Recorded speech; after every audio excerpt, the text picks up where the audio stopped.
And play. So I've never done a voiceover style video where I'm just sort of narrating what I'm doing. So I figured I would try to do that. So here I am, I've cut my leather to the size that I want, and I am just finding the absolute center of this piece of leather. And my grid self-healing board is really helpful for this. And I'm drawing a line down the center of this leather, and I'm measuring, I think it's about 3/4 of an inch in from the edge. And I'm using my scratch awl to do that. So once I have my line clearly drawn, I'm going to use this half circle knife. I don't know what the technical name for this is, but yeah, it's a knife in the shape of like a half circle. And I'm just going to punch out these half circle cuts on each end of the line. And I'm trying to line it up so that the line is in the exact center of the half circle. But there's no scientific method to this. I'm just eyeballing it. And once I have that done, then I'm going to use my ruler and my knife to cut edge of half circle to the other edge of the half circle.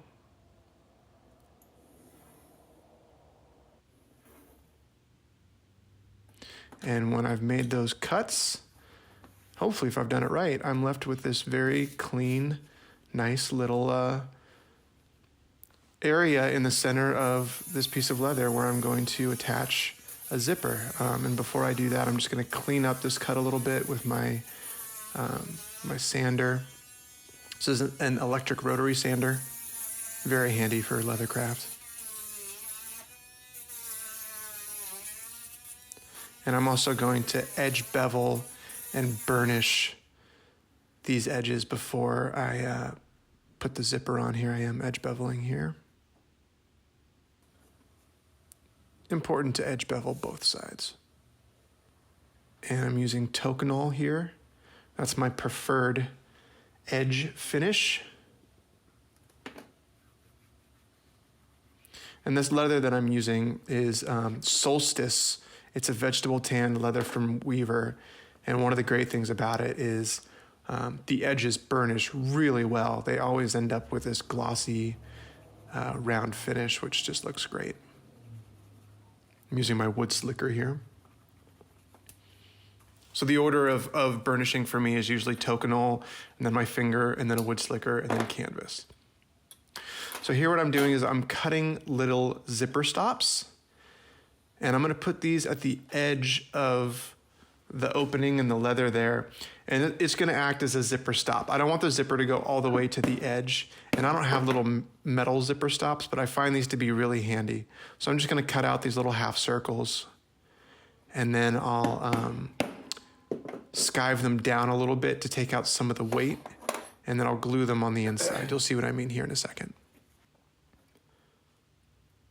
Here's me skiving them down just a little bit, just to take some of the weight out. Eventually, I mean, we are going to fold this piece of leather in on itself to make like a pouch. So the thinner these little zipper stops are, the better, and the easier that fold is going to be. And I'm using this tool that I really only ever heard referred to as a leather scuffer, because that's really what it does. I'm scuffing the edges of the finish side of this leather to make it easier to hold the glue that's going to glue it onto the other piece.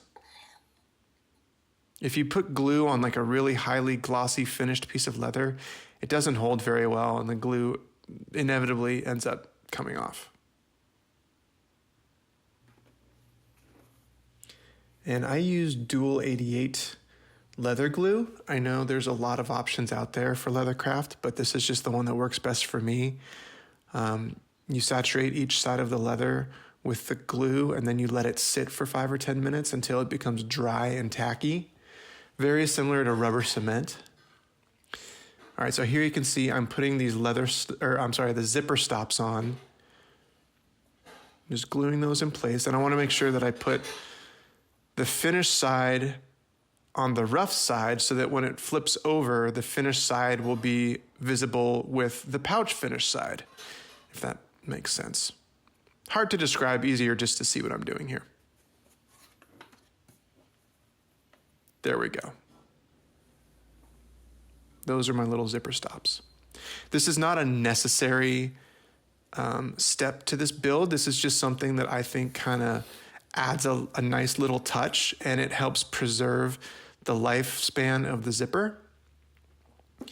Okay, so today I'm using this brass zipper with white fabric, and I'm just gonna pull it out so it's roughly the length of the pouch, and I'm just gonna cut that piece off. And I'm just gonna make a little mark because I don't want the zipper to go all the way to the edge of the pouch. I want to cut the zipper down, but I want to leave the fabric. So I'm just making a mark of like how much zipper can I cut off where it won't be exposed. And then I'm just going to cut the zipper out, but leave the fabric. You'll see what I mean here in a second. This is where it would pay to have a cameraman to tell me when I'm out of frame, but either way, you get what I did there. So I removed a little bit of the zipper, but I left the fabric. I'm gonna be able to really put some glue on that fabric to give it some extra strength. I see a lot of people use double-sided tape for zippers. I use glued. If someone gave me double-sided tape, I would use it, but I've just never seen the need to use it because I have glue.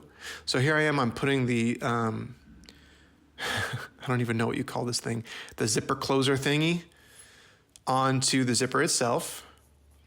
That's actually probably the trickiest part, is just getting that thing on there.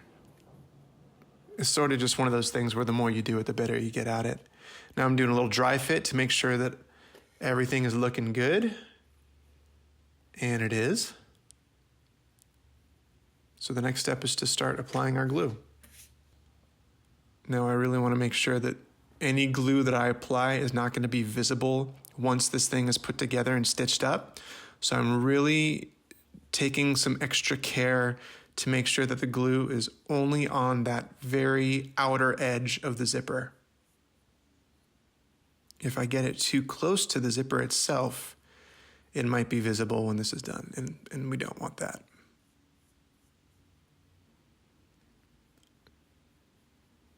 And now I'm gluing up the inside of the pouch.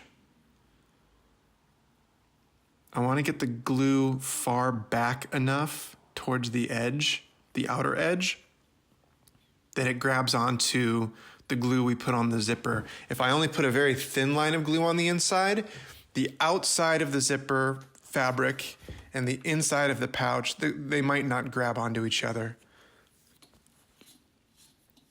So I'm putting a fair amount of glue on the inside there. Once those are dry, the easiest way that I do it is I lay the zipper down on the mat and I lay the leather on top of it.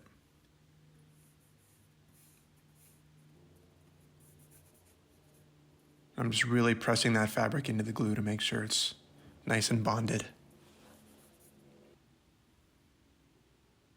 So now we can go ahead and use our calipers to draw a stitch line all the way around that zipper.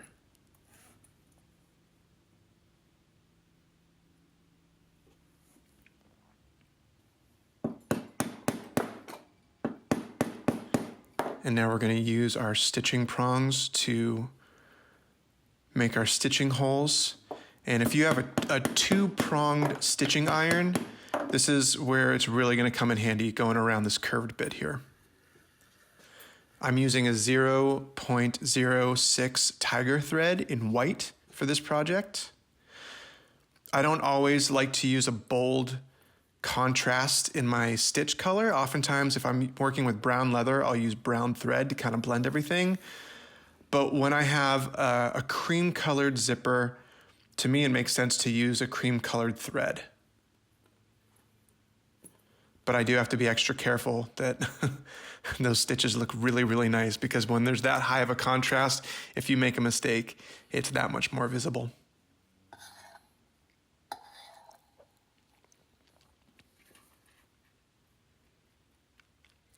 So now we can go ahead and apply glue to the entire perimeter of the inside of this pouch.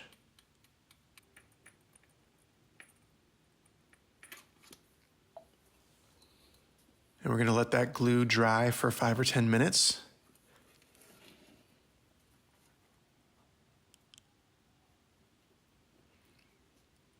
Now that that's dry, I'm gonna go ahead and just fold this over and really take some extra care to line up those corners. Now you can see I added a little keychain element there. Again, that's not necessary for the build. That's just a little creative choice that I took. I like it. People can, throw a house key on there and kind of have one pouch to serve as everything they need when they leave the house, which is kind of cool. But yeah, I'm taking a little extra care to make sure that those corners are really lined up nicely. And here is where it's important that we took some of the weight out of those zipper stops, is when we fold it over like that.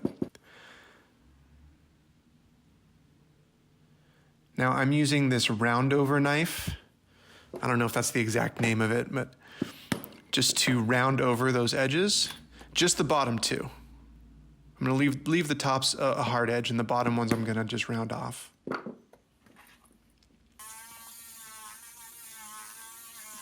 gonna use my rotary sander just to clean up all of the cuts.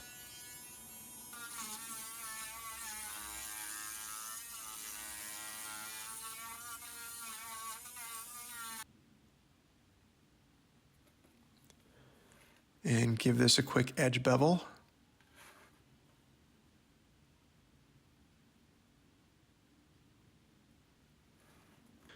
And now we're drawing our stitch line.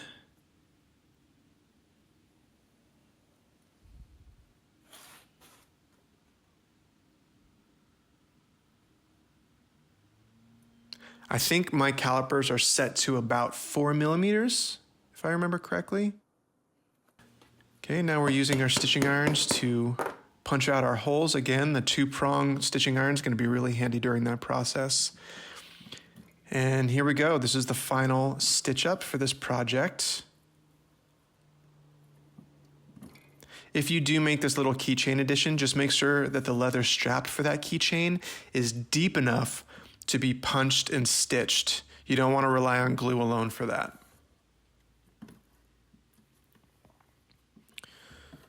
So at the end of the stitch, I just back stitched 1 or 2 holes,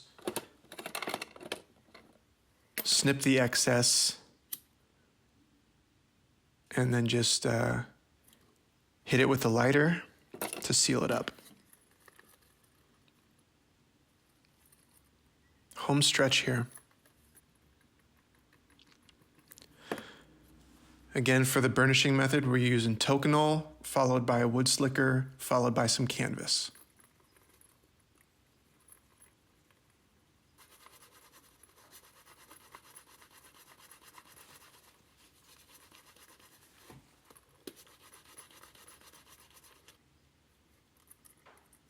And there it is, the finished product. I call this the utility pouch. It can really be used for anything. It can be used as a clutch, a little, phone and knickknack holder.